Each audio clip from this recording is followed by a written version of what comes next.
Hi, welcome back. We're going to take a look here at the reform movements prior to the Civil War in a PowerPoint presentation I have here. And I'm going to walk through with you. I think I'm going to try to step off camera for some of this because I think it might get a little distracting. But remember, this PowerPoint is also available in the Topic 9 folder as well on Busch History, BUSCHISTORY.net. You can take a look at it right there, buschhistory.net. Some people call this coming to terms with a new age. Let's take a look and see if we're right here. One of the things that's starting to occur in the 1820 through 1850 time period is increased immigration. Most of the immigrants that came to the United States were Irish or German. They were different groups, certainly, no doubt about it. The population jumped between 1820 and 1860. The population jumped from 1.6% to 11.2% immigrants in the United States. So people are coming in. The doorway is open. Industry liked the idea of immigrants because it gave them workers. If you had more workers, you could pay your workers less because it drove down the price of, labor or wages, if you like. And of course, the existing workers didn't like that very much. They generally came here with very little. There was a difference between the Germans and the Irish, but nevertheless, they had to start over again, so their conditions were going to be a little tough. The Irish came largely during the potato famine. Now, one of the misnomers about the potato famine is that that there weren't enough potatoes in Ireland to feed the Irish. That's not true. What happened was Britain had this very high quota on the amount of potatoes that they wanted from Ireland every year. Because remember, the British were dominating Ireland. And as a result of that, yes, there was a decrease in potato output, no doubt about it. But because so many were going to the British, that was what was creating the problem in Ireland. So there were political and economic problems that were inherent in this potato idea, this potato famine that was occurring. There weren't enough potatoes to feed the Irish if they didn't have to give so many to the British. So anyway, 1.5 million emigrated to the United States. Remember, emigrate means to leave, immigrate means to enter. That's going to matter as we go forward. Most of the Irish are going to live in northern cities, specifically New York and Boston, and they developed ethnic communities. The Irish were not welcome for the most part. And if you give it a thought, why would the Irish not have been welcome in northern cities? And there's more than one answer to that question. So just think about it for a second. When they come in, what is happening in those cities that's going to create resentment? Okay, I hope you came up with they're going to be a cheap form of labor, so they're going to displace labor in the factories. They're going to drive workers' wages lower. Also, they're Catholic. The United States is primarily a Protestant nation. They don't believe in the whole idea of the Pope. They believe in the idea of the United States government. Protestants are religious for sure, but the whole idea of having a Pope interpreting church doctrine is not what is dominant in the United States. So the fact that they're Catholic and the fact that they're taking jobs is going to really make them the lowest of the low groups in the northern part of the country. They're not going to be terribly welcome. Oddly enough, the Germans are more welcome. And that's really strange because the Germans don't speak English. You would think that the Irish would be more welcome. The Germans are more welcome because the Germans, they come for political reasons, not economic reasons, and they have money. They bring money with them. They weren't farmers, they were skilled artisans. Germany, the nation, is not formed as we know it yet today. There were Germanic tribes and Germanic groups living in Europe, and there were constant wars to establish control. So Germans who came to the United States in this part of the 19th century were coming for political reasons, not for economic reasons. So they often brought money with them. They brought money with them and they were able to start businesses. And they also did not settle in northern cities. They went further west. They settled in western parts of Pennsylvania and they settled in Ohio, not eastern cities. So they weren't taking jobs away as much as the Irish were. Very odd, very interesting that they didn't speak English, yet they were more welcome. While this is going on, population in cities is increasing. It's increasing a lot. You have the influx of immigrants, and not just the influx of immigrants, you also have more people leaving the farms. As farms are becoming more productive, producing more food, prices are dropping because there's more food available. Supply and demand. Demand hasn't changed, supply has increased, price drops. That's the relationship with supply and demand, by the way. Just because there's short supply doesn't mean there's high demand. And just because there's high demand does not necessarily mean there's short supply. It's not like that at all. What happens is, as supply increases, it creates surplus. Surplus drives price down.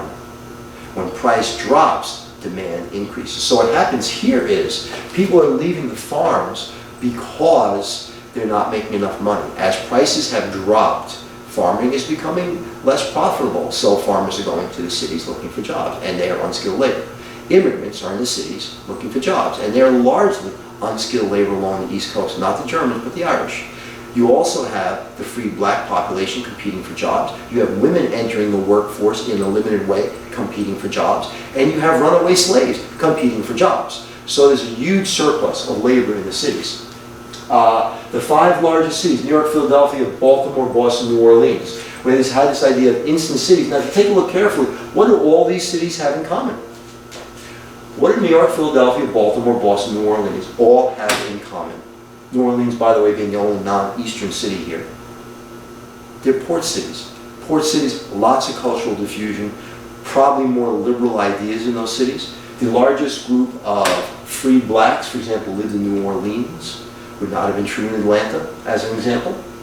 You have this idea of instant cities. Instant cities, wherever the immigrants settled, was an instant city.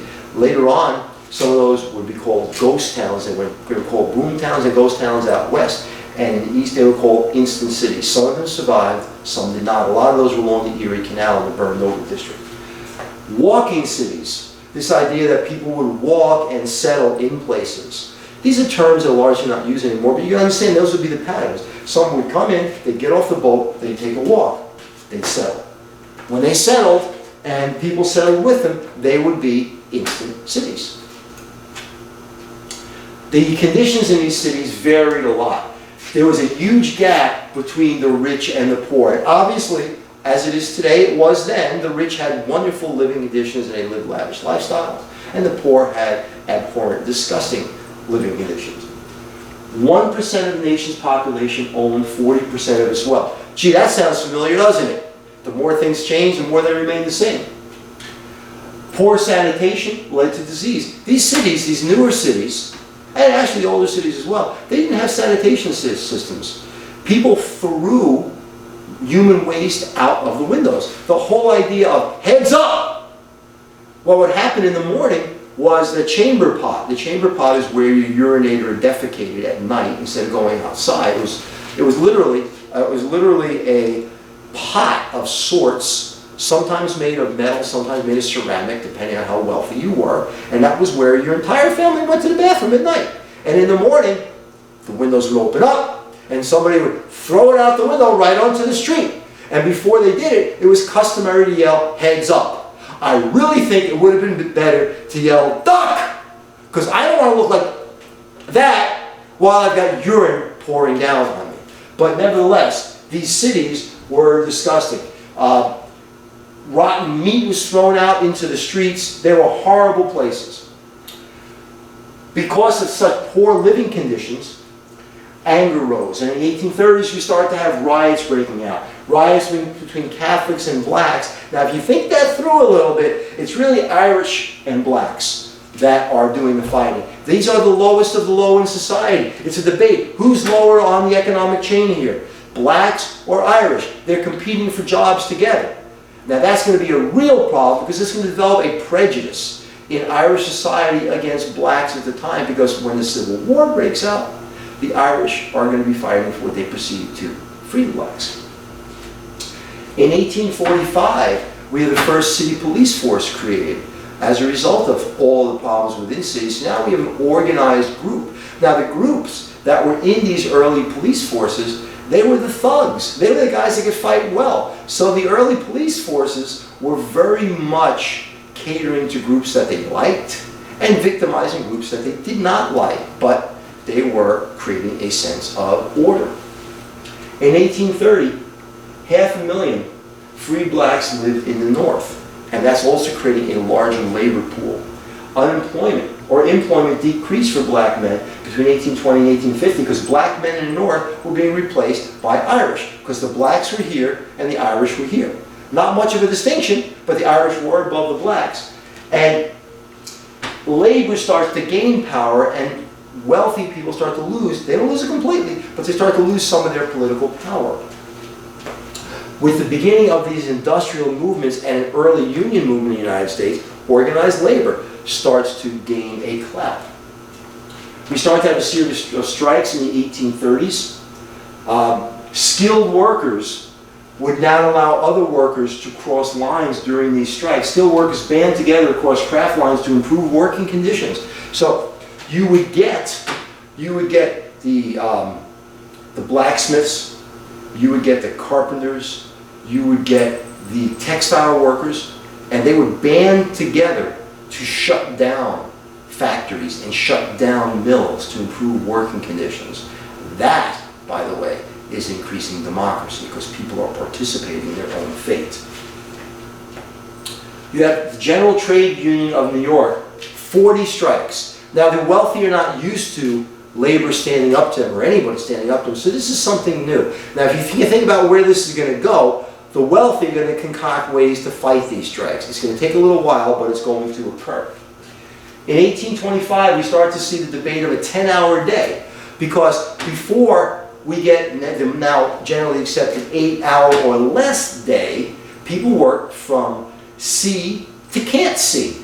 The factories ran from the time that sunlight occurred in the morning to the time that sunset occurred at night. And that could be 12, 14 hours a day, depending on the time of year, because we know at certain times of year the days are longer. We start to have a new middle class. These middle class, these are workers with skills who are making a decent income and are valued for their skills, as opposed to the unskilled workers, these operatives we've spoken about in topic 8 when I was taking a look at the North and the industrial North with you. And we started to have a system called machine politics. Let's gather all of the same kinds of people together and they will elect their candidate. It was called the political machine. So all the Irish vote for a candidate. All the Protestants vote for a candidate. And that candidate did favors, for example, for the Irish, and the Irish would then turn around and vote for that candidate. There was a movie with Leonardo DiCaprio called Gangs of New York. It talked about a real area called the Five Points area of New York with various ethnic groups, and the way these ethnic groups would award votes to a candidate that turned around and did favors for them. There's other parts of the movie as well. It's largely a movie about competing immigrant groups in a slum in New York City that no longer exists called the Five Points area. Worth taking a look at. I strongly suggest watching it together. It is very interesting. Certainly as Hollywood, there's no doubt about it. New York City is never actually shelled the way it says, although troops are brought into New York City to put down riots. It's never actually shelled. We have the idea that society is out of control and society needs social control. Social control comes from the whole evangelical movement, the female moral reform society controlling prostitution, the temperance movements. All of these things are going to try to control behaviors and cause us to have a more rigid lifestyle. Education, I had spoken about that, the idea that children needed to be educated, that children could be turned into anything. And why don't we turn them into something good and let's educate them? And Horace Mann is going to be a big person in this movement with his idea of public taxes to support schools. And it wasn't, by the way, the modern version where you went to school from kindergarten through grade 12. It was more that you went to school from grade 1 through about grade 7 and learned the necessary skills, reading, writing, and math so you could work well with the family or work well in the factory. But this whole idea of spreading public education is now like a wildfire, because a little knowledge simply breeds a desire for more knowledge. And we're going to need a workforce in those schools, and that workforce in time will become teachers. Catherine Beecher thought that women were ideally suited for this, building off the treaties and domestic economy. And Horace Mann thought we should have a uniform curriculum, Common Core. He thought that everyone should learn the same thing in schools throughout the country. That part's not going to hold, because largely, even today throughout the country, there's a lot of local input as to what occurs in the school. While there's a commonality of the things that should be learned, there's also a lot of local input. The whole idea of moral reform, like I mentioned a few minutes ago, we're going to have the temperance movement, largely led by women. You're going to have the anti-prostitution movement. But strangely enough, the readings of the day show that some women thought that prostitution was a legitimate way to earn a living. And the whole anti-prostitution movement is more a religious, moral point than it is a practical point. To this day, prostitution is practiced around the world. To this day, it's debated by people who want to outlaw it and by people who participate in it. Remember, there probably are people who participate in prostitution because they choose to. There are certainly people who are forced into prostitution, and that is horrible and that is abhorrent. But this idea of social control and cleaning up society starts to occur. The asylum movement with Dorothea Dix, a more humane way of treating people who are mentally ill, certainly very important. The Utopian movement, as I mentioned in my introduction, let's move away from society and develop an ideal state, because society's nuts, society's crazy. So instead of being with them, we'll be separate from them. We have that today. The Amish are a really good example of this. The Amish in Pennsylvania and Ohio. The idea that they want very little to do with the English, with the outside world. Practicality dictates there are relationships, but they still withdraw. The different Orthodox Jewish communities throughout the United States on the East Coast, once again, separate from society, and this is the way that we choose to live. Now, you could debate forever whether these societies are good or bad, but they do exist, and these are utopian societies. You have other Christian organizations who seek to withdraw as well. The Mormons are an example of a Christian organization that seeks to withdraw. Anyway, actually I want to change that, 3, 2, 1. The Mormons are another religious group under the teachings of Joseph Smith that seek to withdraw from society and develop their own utopian-like way of living. So it's not just a 19th century idea. It goes through the 20th and now into the 21st century. Anti-slavery, we get it. The biggest noise, or the biggest mouthpiece in anti-slavery is William Lloyd Garrison. He believes in immediate abolition. He says, free the slaves today, not gradual emancipation, but free them today. Now, even the strictest of abolitionists would argue at times with William Lloyd Garrison, because there was a thought that gradual emancipation was a better way to allow freed slaves to be absorbed into society. Frankly, I don't know how you do that. I don't know how that would have worked. But it was thought that freeing 3 to 4 million slaves at once would be a burden on society. It would be a burden on the slaves because they would not have the skills necessary. William Lloyd Garrison says basically it's a bunch of crap. Free them. Slavery is wrong. It is a crime against humanity, and free them. And with that idea in mind, he founds The Liberator. The Liberator is a Northern abolitionist newspaper, and it'll be filled with stories, horrible stories about slavery, and also be filled with stories on how we should rid the nation of slavery. Theodore Well created the Anti-Slavery Society, and he was a buddy of William Lloyd Garrison. And within that abolition movement, one of the points I always brought up with, could you be an abolitionist and a racist? Could you be both? Could I be anti-slave and anti-black? Or could I be anti-slave and separate black? Or Could I be anti-slave and absolute equality? I could be all of those things. I could be all of those things. It's quite possible that you have someone who believes that slavery is wrong, that slaves are people and need to be treated as people. But that same person could still believe that they are lower on the economic food chain of life. The caste system would be an example of something like that. That they don't deserve to be slaves, but they don't deserve equality either.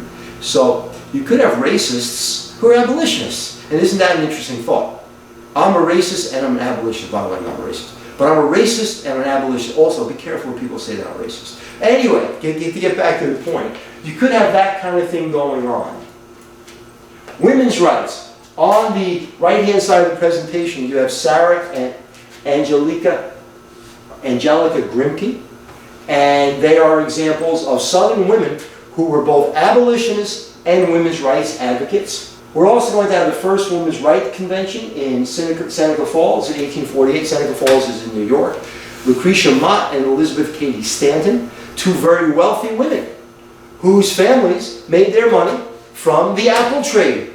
Lucretia Mott, Mott's apple juice, applesauce, that's how she got her money. It wasn't at all unusual for women of privilege to get involved in these reforms. It's because they didn't want to be trophies. They didn't want to be in a gilded cage. They wanted to participate in society. And very often, because they were wealthy, they were educated. And very wealthy, also because they were very wealthy and they were educated, they were aware. Education creates awareness. And they wanted greater things for women. So they have a debate. They have a debate at around the time of the Seneca Falls Convention. Should we ask for the right to vote? And they actually laugh whether this is a good idea. But ultimately, that's going to be the ultimate goal, to get women to have the right to vote. And that whole idea starts at Seneca Falls in 1848.